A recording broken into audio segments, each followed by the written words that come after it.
अब भाई एंड बहन का व्लॉग आएगा एंड भाई भी शादी करेंगे। इतना जल्दी? आप में से काफ़ी लोग ऑलरेडी द ग्लैम गर्ल यानी कि हिमांशी टकवानी की स्टोरी जानते ही होंगे। हिमांशी की शादी हुई थी ऋषि अडवाणी से and together they build their audience through vlogs and for a while social media पर ना सब कुछ पिक्चर परफेक्ट लगता था। लेकिन बिहाइंड द कैमराज उनकी रिलेशनशिप में कुछ स्ट्रगल्स आ रहे थे। दे सेपरेटेड वंस, लेकिन उसके बाद दोनों इकट्ठे हो जाते हैं but eventually decided to part ways for good.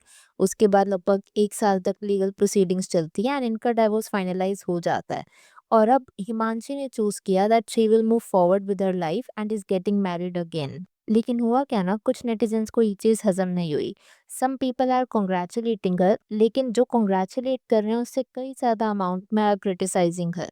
आप मानोगे नहीं, लोगों का ऐसा कहना है कि उन्हें ऋषि के लिए बुरा लग रहा है या फिर हिमांशी एक लायर और चीटर है या फिर इतना जल्दी वो मूव ऑन कैसे कर गई, उसको थोड़ा टाइम सिंगल रहना चाहिए था एंड ऑल दैट। लेकिन मेरा क्वेश्चन है यहाँ पर ये है कि जब भी एक वुमेन खुद के लिए हैप्पीनेस चूज करती है, why the world becomes her biggest जज। मान लो अगर किसी का डाइवोर्स हो गया, उससे कोई भी इंसान वीक या रॉन्ग नहीं होता। इनफैक्ट उससे उस इंसान की स्ट्रेंथ दिखती है, the strength to walk away from something that wasn't working. मतलब करेज दिखता है अपनी जिंदगी को एक नए नजरिए से शुरू करने का, वो भी तब जो सोसाइटी आपको कॉन्स्टेंटली याद दिलाती रहती है कि औरतों को एडजस्ट या कॉम्प्रोमाइज करना चाहिए। The truth is, none of us sitting in the comment section truly know what happened inside Rishi and Himanshi's marriage. हमने सिर्फ वही देखा जो हमें दिखाया गया था। इनकेस आपको नहीं पता तो एक ब्रीफ बैकग्राउंड दे देती हूँ। तो ऋषि ने अपने चैनल पर एक वीडियो डाला था थोड़े टाइम पहले, जहाँ पर उसने कंफर्म किया था कि वो और हिमांशी फाइनली डिवोर्स हो चुके हैं। मतलब इनकी प्रोसीडिंग्स तो चल रही थी कुछ टाइम से, लेकिन जो ये वीडियो थी ना वो अभी हाल ही में आई थी, ज़्यादा टाइम नहीं हुआ उस चीज़ को। एंड उसने कंफर्म किया था that there is no relationship between them any more. और फाइनली जो डिवोर्स था वो म्यूचुअल कंसेंट से हो गया था। इसका मतलब किसी को कभी भी नहीं पता चलेगा कि हु वाज रॉन्ग और हु वाज राइट। जब उन्होंने डिवोर्स के लिए फाइल किया था ना, तब वो म्यूचुअल कंसेंट से नहीं था। Back then a lot of drama happened. Himanshi घर छोड़ के चली गई थी एंड अपेरेंटली उसने केस भी फाइल किया था ऋषि के अगेंस्ट, जहाँ पर कुछ चार्जेस थे जैसे कि mental harassment, domestic violence, cheating, all that stuff. Filing charges का मतलब आप ये समझो कि ऋषि को अरेस्ट भी किया जा सकता था, बट दैट नेवर हैपन क्योंकि चीज़ें उतनी आगे बढ़ी नहीं। अगर ऐसा कुछ होता, maybe we would have seen who was right and who wasn't. और उस टाइम पर ना हिमांशी ने ऐसा क्लेम भी किया था कि उसके पास सारा एविडेंस था, recordings, proofs of transaction etcetera, ताकि वो कोर्ट में अपना साइड रख पाती। But in the end, even after year of proceedings, उनका जो डिवोर्स होता है वो म्यूचुअल कंसेंट से सेटल होता है। So everything ended there. लेकिन एक चीज जो उनके फैंस को या ऑडियंस को आज तक के नहीं पता चल पाई थी, जो कि अनआंसर्ड रह गई थी, वो ये थी कि जब हिमांशी ऋषि के घर पर वापस आई थी ना थोड़े टाइम के लिए, तो कुछ लोगों का ये मानना था कि हिमांशी सिर्फ वहां पर अपना फ्लैट बेचने के लिए थी। ऋषि की जो सिस्टर थी ना निशी, उसने ऐसा क्लेम भी किया था कि हिमांशी वापस इसीलिए आई थी ताकि वो फ्लैट बेच सके, और वो डाइवोर्स भी तब तक फाइल नहीं करना चाहती थी until that was done. She also mention कि वो फ्लैट में इसलिए वापस नहीं आई थी कि वो ऋषि के साथ अपने रिलेशनशिप को फिक्स कर सके। इंस्टेड वो इसलिए आई थी ताकि वो फ्लैट का सेटलमेंट कर सके। इसके अलावा कुछ एलिगेशंस भी थे। अगेन ये एलिगेशंस बिल्कुल प्रूव नहीं हुए थे, जैसे एलिमनी वगैरह के रिगार्डिंग और गोल्ड के रिगार्डिंग भी ना इनका कुछ डिस्प्यूट वगैरह हुआ था। देखो, एक चीज़ जो मैंने यूजुअली नोटिस करी है ना व्लॉगर्स के केस में, वो ये होता है कि सोशल मीडिया पर उनका सब कुछ बिल्कुल बढ़िया लगता है कि मतलब इनसे बढ़िया कपल कोई नहीं है। और ये मैं ऋषि और हिमांशी की बात नहीं कर रही हूँ, मतलब इन जनरल बात कर रही हूँ। इतने सारे कपल्स हमने देखे ऑनलाइन, चाहे वो कुश और विवेक चौधरी हो, अब तो फिर भी एक साथ रह रहे हैं, बट बीच में उनका भी काफी बड़ा सीन हुआ था। फिर स्नेहा और पारस, ऐसे और भी कई कपल्स हैं। तो मतलब सोशल मीडिया पर ना इनका सब कुछ बढ़िया लगता है, लेकिन इंटरनली उनकी रिलेशनशिप कहीं ना कहीं हॉलो होती जाती है। और उसको पता रीजनिंग भी होता है, क्योंकि उनको सोशल मीडिया पर ना अपनी एक सर्टेन इमेज पोर्ट्रे करनी होती है। आप खुद सोचो, अगर आप किसी ऐसे इंसान का व्लॉग देख रहे हो जो एंटरटेनिंग नहीं है, या फिर वो अपनी सिर्फ सैड स्टोरी सुनाते जा रहे हैं, तो शायद आप उनका व्लॉग भी ना देखो, because at the end of the day हर इंसान को एंटरटेनमेंट चाहिए होता है।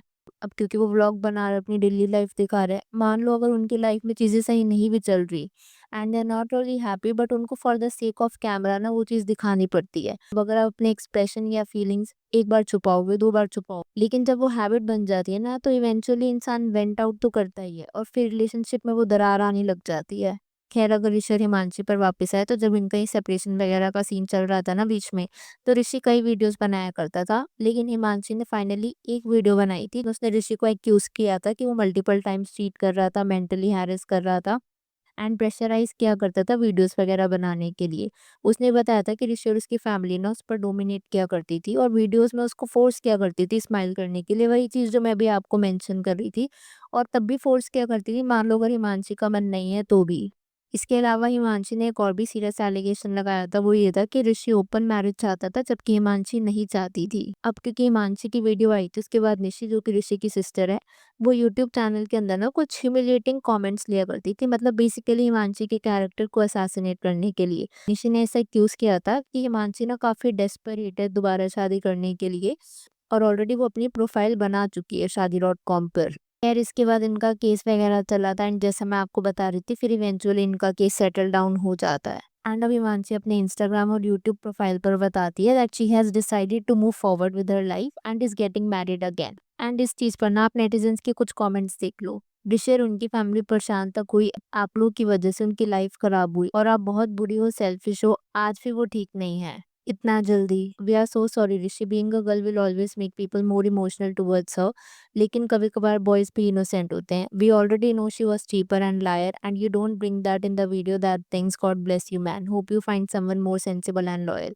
तो ये तो कुछ कमेंट्स थे जो कि डायरेक्टली हिमांशी को कॉल आउट कर रहे थे और ये भी कह रहे थे कि हिमांशी इतनी जल्दी मूव ऑन क्यों कर रही है। मतलब मुझे समझ नहीं आ रहा what exactly do we expect. Should Himanshi stay single forever just because her first marriage didn't work out? और हीलिंग ना कोई टाइम टेबल नहीं फॉलो करती।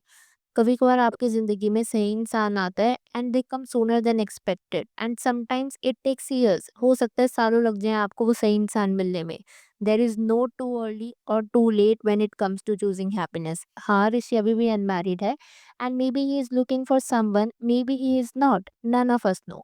एंड ऑनेस्टली वो उसकी पर्सनल चॉइस है। Just like Himanshi has every right to remarry, Rishi too has every right to find someone new when he is ready. दोनों के दोनों after all that messy relationship deserve peace, respect and love in their lives.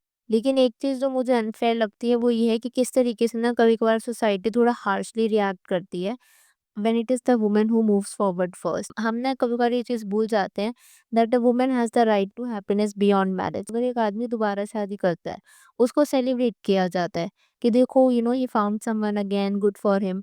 But if a woman does, उसको question करा जाता है, why so सून, वो desperate हो रही है क्या, व्हाट विल पीपल से, उसका पहले से कुछ अफेयर था एंड ऑल दैट।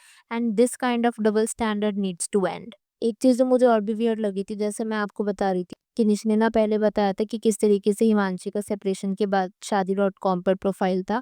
तो काफ़ी लोग ना उसे कमेंट सेक्शन में डेस्परेट कॉल आउट कर रहे थे कि उसने तो तभी शादी.com पर प्रोफाइल बना लिया था, या फिर वो इतनी जल्दी रिलेशनशिप में क्यों आना चाहती थी। कुछ तो मुझे ऐसे भी कमेंट्स देखने को मिले थे कि हिमांशी शायद पहले से ही ऋषि पे चीट कर रही होगी। एंड मेरे हिसाब से again all of this is very unfortunate just because somebody decided to move on. अगर मैं अपने 2 सेंट शेयर करूँ ना, तो एक ऐसी रिलेशनशिप में रहने से अच्छा जहाँ पे दोनों पार्टनर्स खुश नहीं है या फिर बहुत मुश्किल से उस रिलेशनशिप को काट रहे हैं, it is always better to divorce. और divorce is not the end of life, ये कोई स्टिग्मा या टैबू नहीं है।